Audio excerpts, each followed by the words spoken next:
always create these videos so that it helps young finance professionals like you to start your FP&A journey. That brings us to the last section of our discussion today. We might have like few people who might be leading FP&A departments and they are facing challenges to hire FP&A talent. So I see on one hand we have people without FP&A experience wanting to get into FP&A, and on the other side the FP&A department lead who is again looking for people who are FP&A experience and they're not getting that talent. What should they look in hiring FP&A, like building their FP&A function or building people Sure. in FP&A team? Sure. I would see this in a couple of different ways. What's striking, and I'm not sure how it is in Mumbai right now, but I can share what it's like in the United States. Mm-hmm. And if you were to take a look at generic FP&A job posting, what's really interesting is when there's the line that says, this is the type of experience that we want, Mm-hmm. it will usually say a few different avenues. This one, of course, it would say we're looking for somebody with FP&A experience, but they're looking for somebody with FP&A experience in a relevant channel. So it's going to say somebody with 5 years FP&A experience in retail or 7 years FP&A experience in healthcare. Why? Because FP&A in retail might be very different than FP&A in healthcare. As I had mentioned with the 4 levels of maturity, FP&A in level 4 is very different than FP&A at level 1. And that's exactly what Asif attested to as well. Is saying his own experience in a level 1 was different than a level 2, was different than a higher level there. Now, what's also interesting is you see a lot of FP&A job posts that say FP&A experience or experience in consulting or investment banking. You might say, well, what does investment banking have to do with FP&A? What does consulting have to do with FP&A? Well, investment banking doesn't have a whole lot to do with FP&A. Management consulting generally does. However, it's critical thinking. It's a strategic mind. It's understanding project dynamics and working in a fast-paced environment. And so rather than say, oh, I just need this whole assortment of skills, I just need to be really well versed in accounting and data and forecasting, which, don't get me wrong, is important. What a lot of jobs are looking for is somebody who can apply the skills that they have to the circumstances that they're expected to operate within. So let's assume Asif has an excellent technical background, which he does.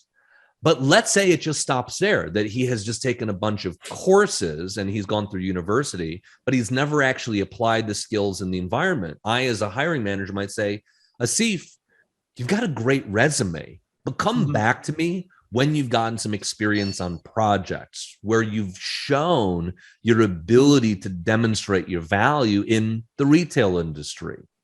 And so going back to what we talked about in looking at the fringes and taking on projects, I personally believe that one amazing project with one amazing manager in your current role, whether that's in accounting or in finance, outweighs a half dozen financial training courses. The skills are important. They need to be there, but you need to be able to explain how you can demonstrate your worth to the benefit of the companies that you're working for or that you intend to work for.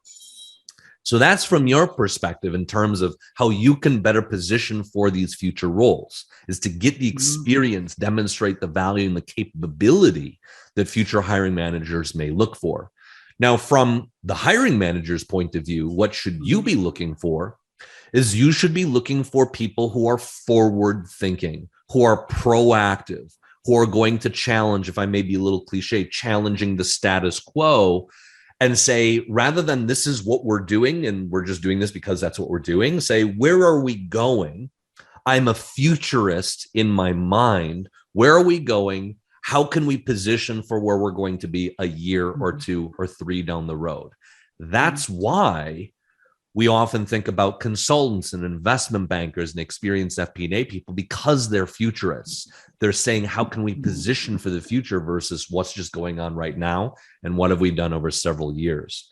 And the last point that I'll mention here, and then Asif, I'd be interested in your perspective, is make sure that you're putting together a pathway for younger people, mid-career professionals, senior level talent to know what their future looks like. We're beyond the years of just hiring somebody, getting them a stable job and giving them a paycheck and saying they're going to be committed to that. Instead, we need to say, Asif, this is what I expect of you, but this is what your trajectory looks like over the next 1, 2, 3 years, as long as you're with the company.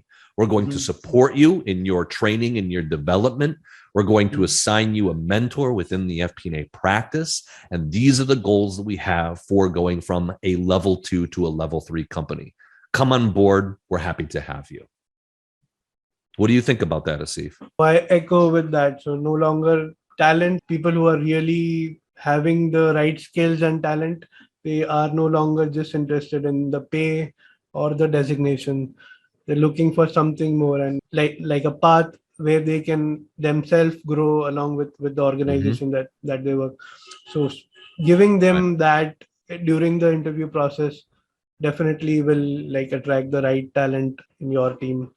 Right. It's as much finding a fit, a longer term fit, than it is just saying this person checks the box on the skills that we're looking for. There's one company, it's a very, very large Fortune 100 company that I've worked with for 5 years. They are one of the best of the best. Their retention of their people is over 95%. They have people who are staying not just year after year, but for years at a time. And they've put together a very firm structure in terms of what pathway people will be on. They nurture their people, they invest in their people, they make sure that their people are confident, are competent, are optimistic about their future, and they invest in that. Please do like this video and let me know if you have any questions in the comments below. If you are looking to start your career into FP&A, then be sure to subscribe this channel and keep tuning in for more videos like these.